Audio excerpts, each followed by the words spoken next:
Hello, everybody. It's me, Ross, and welcome to another edition of my Ipswich Town Football Club. And today, I'm pleased to be joined by good old Steve Mellen as he takes me through his supporting life of Ipswich Town, from how he became a fan, his first town game, his favourite player, the worst and the best moments, and much more.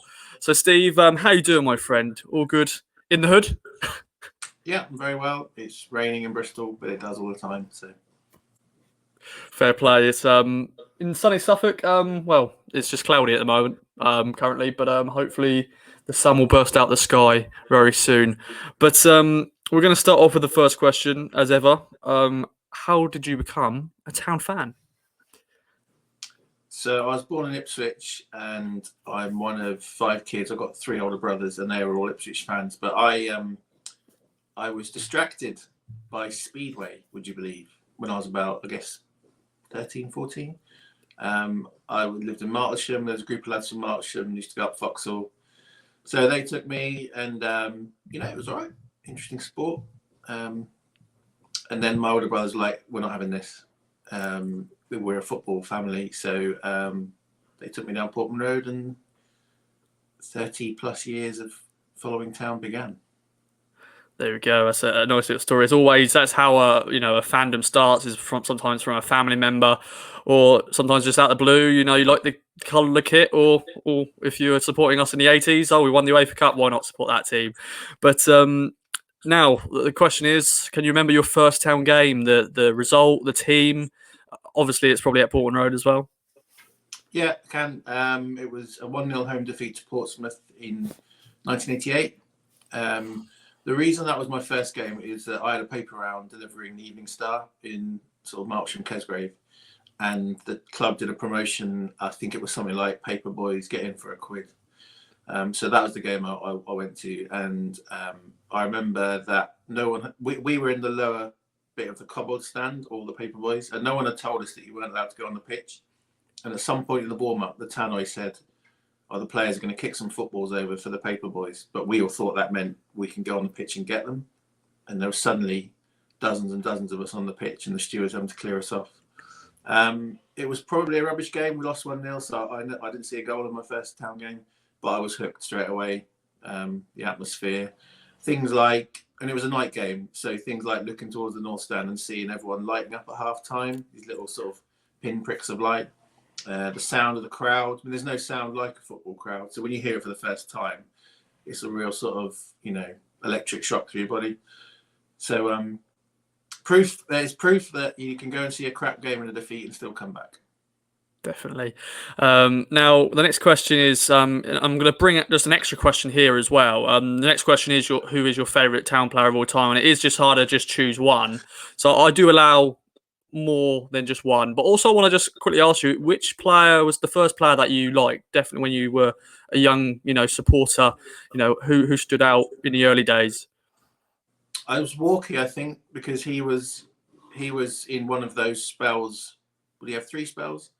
So he was playing in that era, and I think the first goal I saw at Portman Road was Walkie, a header from a corner. It's a standard John Walk goal. So yeah, Walkie was the one that stood out for me. Yeah. To be honest, it was the John Duncan era. It wasn't hard to stand out. No, pretty much. But of all time, your favourite town player of all time, once again, as I said, it is just hard to choose one. So I'll let people have a selection. So take away. So it would be a toss-up between Marcus Stewart and Mauricio Taricco. Marcus Stewart obviously was the key signing after all those years of travail in the playoffs, and then he went on to achieve incredible things in the Premier League. And I've been lucky enough to meet him and interview him in my job. But I think he's just edged out by Taricco, because Taricco, as people who are old like me will remember, came as a sort of make-weight in the Adrian Paz transfer. And it's a salutary lesson in that we all thought he was rubbish. He got ripped apart by Bolton in a League Cup tie, I think, at Portman Road, and we thought, who's this we've got? What a waste of space. But he, adjusted to the English game, and he went on to be a Player of the Year. And then obviously, sadly, we lost him to Spurs. But the reason I liked him was because he he comes from that sort of Argentinian football tradition of, you know, the players caring as much about the loyalty of the club and the passion for the club as the fans do. So again, I was involved with those of the days back in the day, and we got to, myself, Phil Ham, and Gav got to go and interview him at his house. And it became clear that he disliked Norwich as much as we did. He'd obviously just gone, well, the fans don't like them, so I won't either. Yeah, and he just, you know, his passion for the club shone through, like occasions like the, you know, I'll come onto it later, but when he scored in the derby, or when he went off in tears after the playoff against Sheffield United. So I think we always resonate a bit more with players that care. Definitely indeed, and definitely players who hate them up the road. Next question is, once again, it is just hard to choose just one favourite town game that you've watched in person. So once again, I'll let you have the floor really, but take it away. Your favourite town game of all time? Yeah, it's tricky. So I've been watching them for 33 years. I've seen a few, and some bad ones as well. So a lot of people choose the Bolton semi-final in the playoffs or the Wembley final. I'm not going to pick those, but I went to all the playoff games, starting from, you know, the first one at Bramall Lane when we went up on away goal to Sheffield United, to the two Bolton home and away, the Charlton home and away. So yeah, that semi-final was an epic game. I think what people forget is that you couldn't really enjoy it until we got into extra time and they had a second man sent off, because it just kept going either way. And it was agony to watch that game, I remember, which made the final result and the celebrations after all those years of pain so much more worthwhile. But I couldn't really say that I enjoyed that game till extra time. So just a bit of left field. Norwich at home in spring of 1997. There's obviously at Portman Road, and it was billed as a game where, you know, winner takes a playoff place. It was, you know, I think the Evening Star had something like the first 20 pages were about the hype about the game, and you know, in the end, we won, and it turned out to be correct in that we finished in the playoffs and Norwich didn't. But I've never known an atmosphere like it, and it was just an absolute bear pit inside Portman Road, perhaps because it had been hyped up. And I think, unfortunately, that is the game that is the reason we have to play them on a Sunday, if we ever get to play them again. Because there was quite, you know, to say it was edgy in town beforehand is an understatement. So there was a lot of unfortunate stuff happening in the streets outside the stadium, but the hype translated into an atmosphere. But both clubs have expanded their stadiums since that game, but I think we could play the East Anglian Derby for 100 years and never match the atmosphere of that night. Helps when you win, and we did win 2-0, Tarico and Mason. But yeah, even some of the Norfolk media were writing that it was just an incredible atmosphere. And I don't think I've ever heard Portman Road like that since. And of course, it helps that we won the game. I think it would be very different if we lost it. As you mentioned, Tarico, you mentioned him twice now. Would you say that's up there as one of your favourite town goals? That's the next question. Favourite town goal you've seen live? Once again, there's been thousands of goals probably scored. Some, not currently, because we haven't scored of this recording. We haven't scored in 10 hours and counting. So let's talk about goals we've scored in the past. So your favourite town goal? Who knows? Our next goal might be everyone's favourite, just to get stop the run. It's very hard to choose. Because I think each goal is obviously its own little moment in time, unless it's a completely meaningless one, like, you know, Alan Armstrong scoring at Inter Milan when we're already 4-0 down. I expect most people don't remember Luke Chambers v QPR on Boxing Day 2015, but I really enjoyed that goal because it was 1-1 going into injury time. Rob Green was in goal for QPR, been winding the North stand-up all game, and then in the last minute, a cross comes in, Chambers bullets a header past him. Very enjoyable sort of end to a Boxing Day game. So there's hundreds like that where the moment was just great of its own volition. But I'm going to go with Marcus Stewart's second goal at the Reebok in the season we went up finally, because, you know, we've been through all those years of, 3 years of pain of thinking we're going to go up, and then missing out. And then it felt like in that game, everything was stacked against us. I think Mowbray and Johnson had gone off injured. We were 2-0 down, and it was like I was in the way end thinking, well, it's happening again. We're just cursed. It's not our year. Are we ever going to get out of this division into the Premier League? And then obviously he scored the first, which helped. But the second one, it was just everything about it. The move, Royce's role in the move, and he'd not been at the club very long. The way that Stewart, goes around the keeper and then tries to give us all a heart attack by sort of cutting in again. And I remember someone saying to me the next day, I saw you in the highlights. I was a bit worried because the celebrations were feral. It was insane in that away end after that goal. And there was this real sense of, we will not go quietly into the night. We're not going to be rolled over this time, and that kind of translated into the celebration. So it was, I was worried someone from my family might see me going a bit nuts. I think I used some bad words as well at the time. So that'll be the goal. Definitely, and there's always a debate which goal is better, the first or the second. Marcus did make it hard for himself, deciding to cut back and do what he did. But what a goal, and the first goal as well is fantastic. Now it's time to talk about kits. Your favourite Town kit of all time. Another question just to add on. What was your first Town kit, but also your favourite Town kit? Yeah, it's tricky. I'm not really a kit person. So at the moment, I've got the training top. I think I've got the shirt, but I never wear it. My wife thinks I'm insane. I buy one every year, but I never wear it. I prefer to wear the training top when I play five-a-side. I think my first kit is going to have to be my favourite kit. So it was the white Fisons away shirt with the Fisons in blue. I got that for Christmas 1990, I think. And apologies to my mum. I did look the night before because I saw my name on a package, and I just thought I'd just check that I'd got the shirt. So I did tear it a little bit. Sorry about that. So I knew in advance. So that would be it. But I'm not massively into kits. Everyone likes the Green King one, don't they? From when we're playing well, but I can't stand Green King beer. I'm an Adnams person, so can't have that one.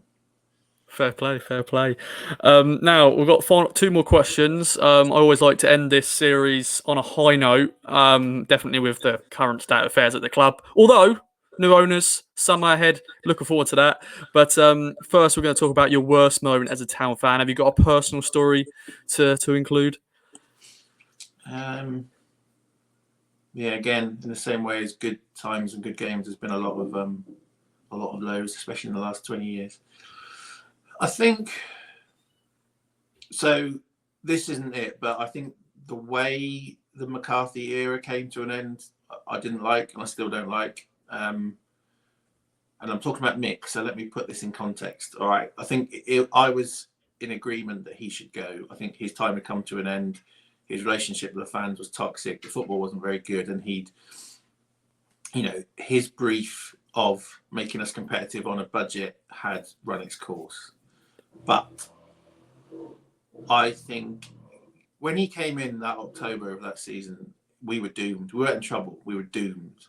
And not only were we in massive, stick, but it took a lot of points to stay up that season, which is why people were walking around with wizard hats and calling him, Merlin Mick and things like that. And then to make us, get us in the playoffs again for the first time in a while. And again, we're not spending hardly any money, just to make us competitive. I think he'd earned the right to, do a lap of Portman Road and have us applaud him or stick your fingers up at him or whatever you wanted to do. But the fact that because he said he was leaving, it wasn't like people were trying to make him leave. He'd said he was leaving, but people couldn't let it go. And I just felt like it wasn't us. It didn't feel like an Ipswich thing to do, the way he was hounded towards the end. And the fact that a man who, played for Millwall at the Den in the 80s or managed them, when it was a very unpleasant place to go, managed the international side at the World Cup. The fact that he felt he couldn't hang around because it was just getting so frustrating and annoying is a bit of a black mark on our history, I think. And I think people have to remember that those players, whatever we thought of him, those players would run through brick walls for him. And I don't think it helped our cause that they saw us treat him the way some of our fans did. And I think people need to remember that players talk to each other and that players notice things like that. And I personally feel, Hurst's got to take 90% of the blame for us getting relegated. But I think the seeds of our relegation were sown in the way Mick left. Having rambled on about that, that is not my lowest point. I think getting relegated under Burley in 2001, 2002 was just such a waste. We went up, we built a squad that could compete, finished 5th, then spent a fair bit of money for us, and it all just fell apart. And there may be reasons for that were off the pitch, I don't know.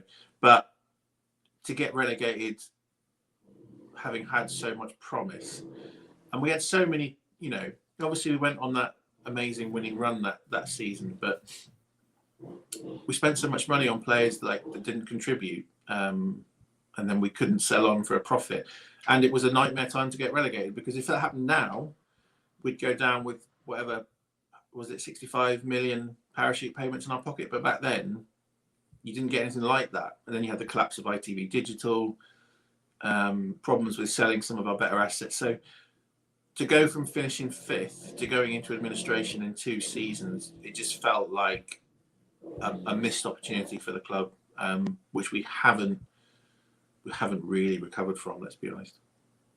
No, we're 3rd-tier football currently at the moment, and going to go into our 3rd year in League One. Now, let's bring our spirits a bit higher and bring your best town moment. The standard answer is, of course, Wembley 2000 and that sort of thing. But have you got a personal story to add? Yeah, I think obviously Wembley was great, and the celebrations afterwards and all that. I'm going to go with Helsingborg away, though. 2 seasons later in the UEFA Cup, because obviously people of my generation had grown up with the stories of European football at Portman Road, but we'd never seen it ourselves, or we might have been taken to games. Like my peers might have gone to games when they were young, but they couldn't really remember them. And then suddenly we were given, on merit that time, because we finished 5th, we were given our own European stories to tell. And I pick Helsingborg because, we went into the tie there level, went 1-0 down, and then came back to win it 3-1. So there was a football story on the pitch. But I think any town fan who was there would say it's up there with their favourite away trips of all time. And I came away, possibly slightly hungover, but also proud to be an Ipswich fan.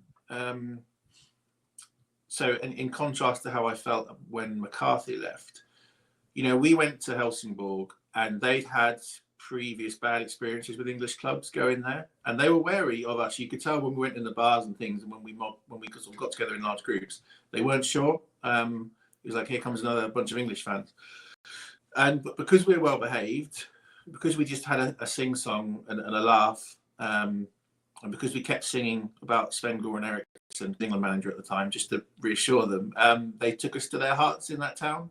And I remember the night after the game, when we all went back to the place called Harry's Bar, just chatting to some of their fans and having an away of a time, as football should be. And then, we took 9,000 fans to Milan, and there was 1 arrest, which, is so rarely heard of with British clubs abroad.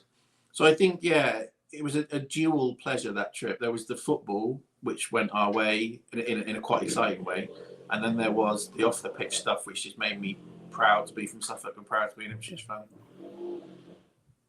Well, Steve, that's a perfect way to end my Ipswich Town Football Club. Thank you very much for joining me. Anything else you'd like to add before we wrap up?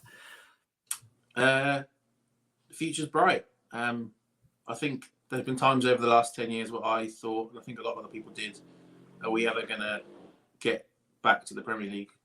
It felt like a distant, unattainable dream. I feel, if we take the game changer people at face value, I feel like good times around the corner. Definitely. Well, Steve, thank you very much. And hopefully everybody enjoyed your story as a Town fan. Let us know in the comments down below what you thought of Steve's memories from his favourite Town player to the Helsingborg trip. Were you there? Let us know. Anyways, I've been Ross, and thank you very much for watching.